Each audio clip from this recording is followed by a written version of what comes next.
अस्सलामुअलैकुम students, I hope आप सब ठीक होंगे। आज हम कर रहे हैं साइमल्टेनियस इक्वेशंस। मेरे पास दो इक्वेशंस हैं और इनको हमें सॉल्व करना है। क्वेश्चन है सॉल्व द साइमल्टेनियस इक्वेशंस। सबसे पहले मैं आपको ये बताऊंगी कि साइमल्टेनियस इक्वेशंस क्या होती हैं। साइमल्टेनियस इक्वेशन दो ऐसी इक्वेशंस होती हैं जिसके अंदर दो वेरिएबल्स आपको नज़र आ रहे होते हैं और दोनों अननोन होते हैं। जैसे यहाँ जो दो इक्वेशंस लिखी हुई हैं वो है 2x + y = 6 and x - y = 3। We have two equations, equation number 1 and equation number 2। सबसे पहले आप नंबर कर लो। दो इक्वेशंस हैं और इसमें देखो यहाँ पे x और y वेरिएबल है दो, और यहाँ पे भी x और y दो वेरिएबल्स हैं।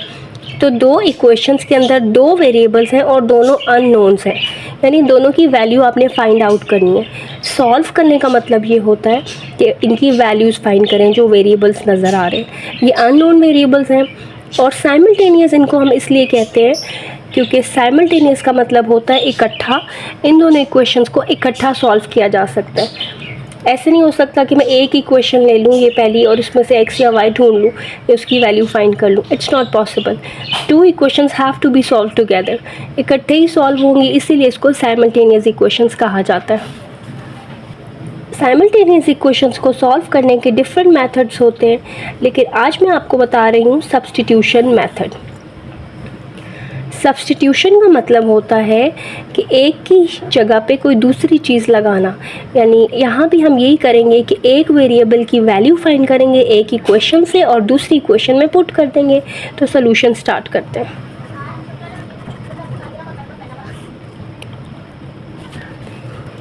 सबसे पहले we have to copy the equations. हम इन इक्वेशंस को कॉपी कर लेंगे। 2x + y = 6 and x - y = 3।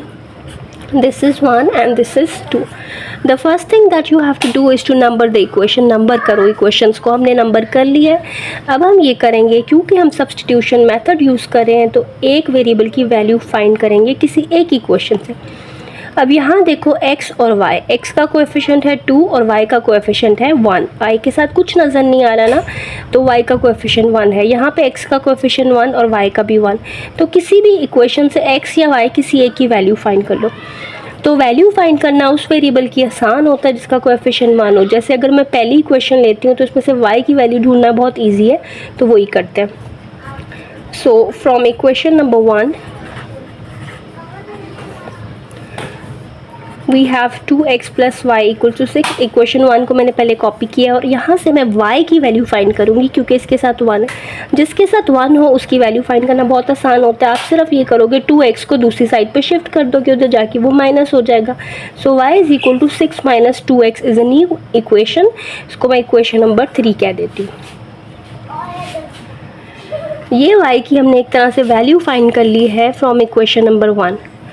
ये 1 से फाइंड की है तो इसको 2 में पुट करेंगे। अगर हमने 2 से फाइंड की होती तो इसको 1 में पुट करते या सब्स्टिट्यूट करते।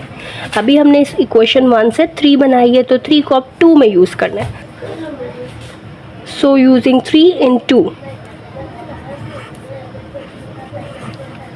वी गेट 3 को 2 में यूज़ करने का मतलब है कि जो y की वैल्यू हमने यहाँ से फाइंड आउट की है वो वैल्यू इस y की जगह पे लिख दो, सब्स्टिट्यूट कर दो।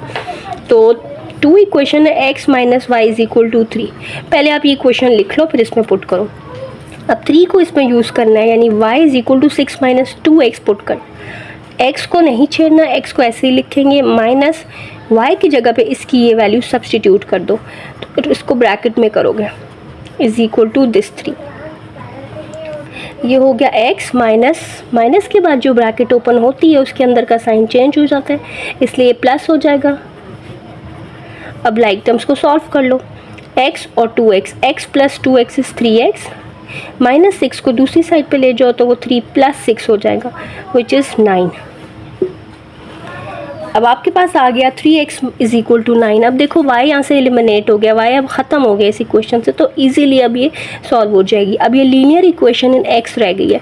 सो x की वैल्यू हो जाएगी 9/3, बिकॉज 3 यहाँ मल्टीप्लाई और था उधर डिवाइड हो गया। सो 9/3 is 3।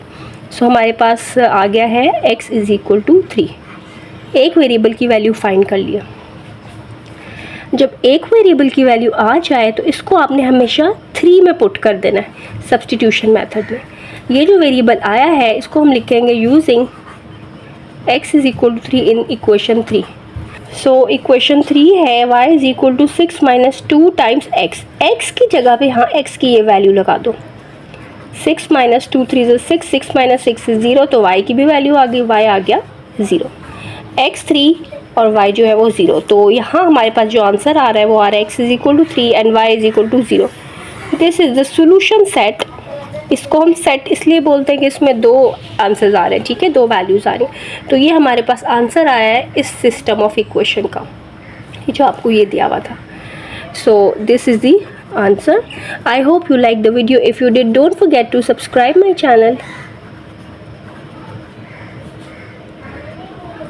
and like and share the video and hit the bell icon. Allah Hafiz.